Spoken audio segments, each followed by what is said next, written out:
Hey everyone, welcome back to the channel. So here's another deck profile for you guys today. This time it's on Branded Chimera. Now just recently I actually got third place with this deck. Yeah, like honestly out of all the branded builds, this is probably one of my more favorite ones, especially because like the Chimera engine, or rather the Illusion engine, just adds a lot of power to the deck. Especially because like now the deck has more defensive power, which is really nice. And the way I structured my deck is like I like to add a little bit of counterplay to it too. Because like the one card that really hurts me the most is probably going to be Droll and Lockbird. Actually, yeah, out of all the cards, that's probably is going to be the one that hurts me the most. So, but at least now like I can actually play around it. And even if it does hit like resolve, I do have a way to kind of like punish the player for even dropping that card on me. Because like cards like the new Chimera, King of Phantom Beast, rips another card during the end phase. I am main decking Triple T as a spoiler, so yeah, like I can get some hand knowledge and just rip yet another card out of their hand. And yeah, like again, the Chimera Illusion engine is just like super strong. But anyway, figured I'd share with you guys what I came up with this time around, because I did present this deck once before, but now this time it's a 40 card deck. So yeah, I decided to just bump it down as much as I could just to give it some added consistency, and I love it. So starting off with the main deck, 3 copies of Mirror Sword Knight.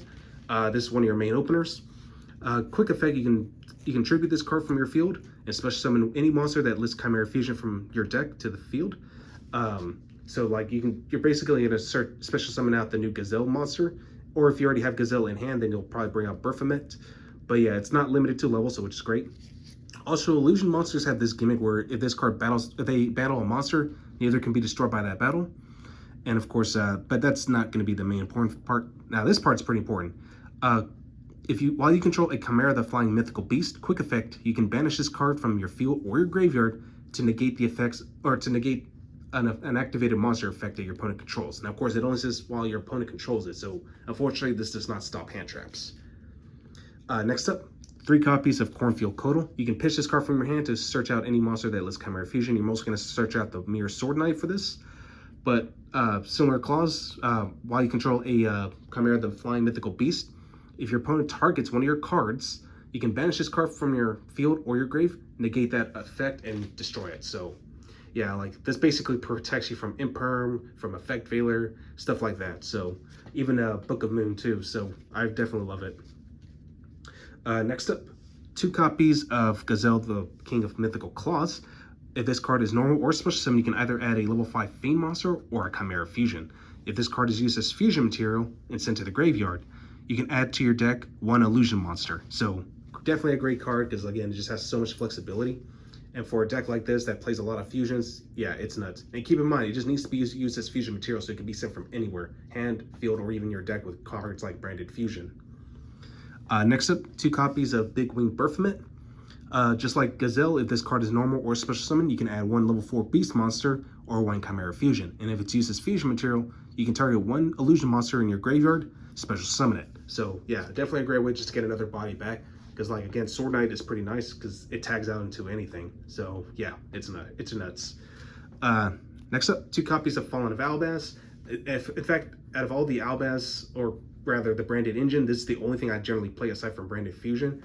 Simply because you don't really need like Alibur or even Cartesia. Like you could if you wanted to. If you really want to go the extra mile and run all those cards, you can. But you're essentially just going to be playing like Branded Despia. So you're better off just playing it like this. Unless, again, it's up to you how you really want to play it. But for me, 2 Fallen of Albaz is more than enough. I just need him mainly for the fusion material. And he does pop up from time to time, you know. Next up, 2 copies of Edgem Chain, because, you know, the Frankfurt package is definitely necessary. Especially because, like, we are playing Guardian Chimera. You want to make sure he's protected from targeting effects. For my own little splice, I play 1 copy of Dark Magician. I like to play Red Eyes Dark Dragoon, but I have considered cutting it. Only because it just doesn't come up enough. But, you know, it's still up for debate. But if I do, I'll probably put in a 2nd Mirror Jade in my extra deck and maybe run like a 3rd Droll and Lockbird, which actually, moving on now. For our hand traps, I run 2 of each personally, just because like I just like it better this way. 2 copies of Droll and Lockbird, 2 copies of Ash, and again I've considered cutting the Dark Magician just so I can run a 3rd Droll, but because like we are in the form where Droll's like necessary, but we're also coming across a new ban list soon, so that's another thing why I do 2 of each. 2 Nib, and lastly 2 Imperm. And the whole reason I do 2 of each is simply because like A, I like to actually have one in the opening hand, and B, like in case if I I always like to have that backup copy for Crossout Designator. So yeah. Moving on to spells now. Playing 3 copies of Branded Fusion, you know, just because like if you happen to top deck this or just open up with it, it forces out an Ash and you can still keep playing, because like Branded Fusion isn't like the main win con, but it is nice once it resolves. 3 Super Poly. This card is just nuts this format, especially because like Garura is like one of the best fusion monsters in period. So yeah, Super Poly is just nuts. At 3, I would definitely recommend it. You could play it 2 maybe, especially because again we are in banlist season, so things might change from time to time, but we'll just have to wait and see. 2 copies of Chimera Fusion. I've seen some people play this at 3. 2 should be more than enough, especially because this card recycles itself and it's searchable, so yeah. For my Fright Fur engine, you know, 2 Patchwork, 2 regular polymerization. I think that's fine. I've seen some people play Patchwork at 3, but at times I kind of don't like it because like it can be dead in your opening or dead in your hand if you don't have any other targets for it, so that's why I think 2 and 2 is fine. 2 Crossout, like I said, I like to play some counterplay cards. 2 Talents, and 1 Call by the Grave. Again, this is just my own spice. So yeah, you don't have to play it exactly the way I play it. For my extra deck, it's pretty self-explanatory. 2 copies of the new Chimera. Once this card is summoned, you know, during the end phase, you can rip a card out of your opponent's hand. And it's easy to chain block too, so it's really nice. Just watch out for Impermanent Infect Failure, which is why Kotal is such an important card for this deck. But I like it because it also counts as Chimera the Flying Mythical Beast while on the field or in the grave. Also, during your opponent's turn, quick effect, you can banish this card from your graveyard, special summon 1 Beast, Fiend, or Illusion Monster in your graveyard. And yeah, that's pretty much it. It just helps you kind of like get some additional follow-up if you need it for next turn. 2 Guardian Chimera.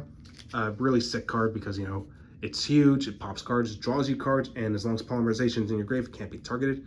And you can actually make this off of Chimera Fusion, which is really nice. Next, 1 Chimera, the Illusion Beast. I've actually summoned this from time to time, and this card is crazy. Like all the other illusion monsters, if this card battles, neither can be destroyed in that battle, but this card has an additional effect.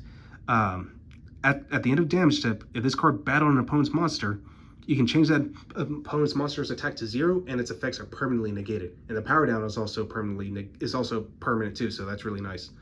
And what's also crazy about this card is that it gets additional attacks based on however many materials was used for its fusion summon. So yeah, it's really nuts. Of course, for our branded lineup, 1 Mirror Jade, and again, I've been thinking about cutting Dragoon just to play a second Mirror Jade. 1 Libellion, 1 Albion.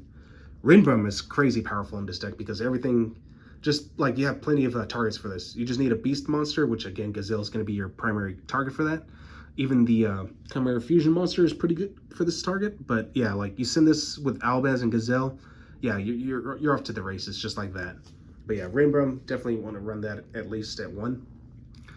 For my Super Poly targets, 1 Starving Venom, 1 Predator Plant, Dragostapelia, Blood Dragon, you know, pretty strong. Also got the Garura, as I mentioned, one of the best fusions right now. This card is surging in popularity right now, which is going to be the Dragonite Draco Exquisite, and this is mainly because like any synchro deck like that abuses Crimson Dragon and Baron de Fleur, yeah, this card is just nuts because like as soon as they drop that Crimson Dragon, immediately Super Poly, because they're most likely gonna have Baron de Fleur, because you just need a Dragon Synchro monster and 1 Warrior monster. Those fit the criteria, and you make this card. It's huge, so kind of hard to get around.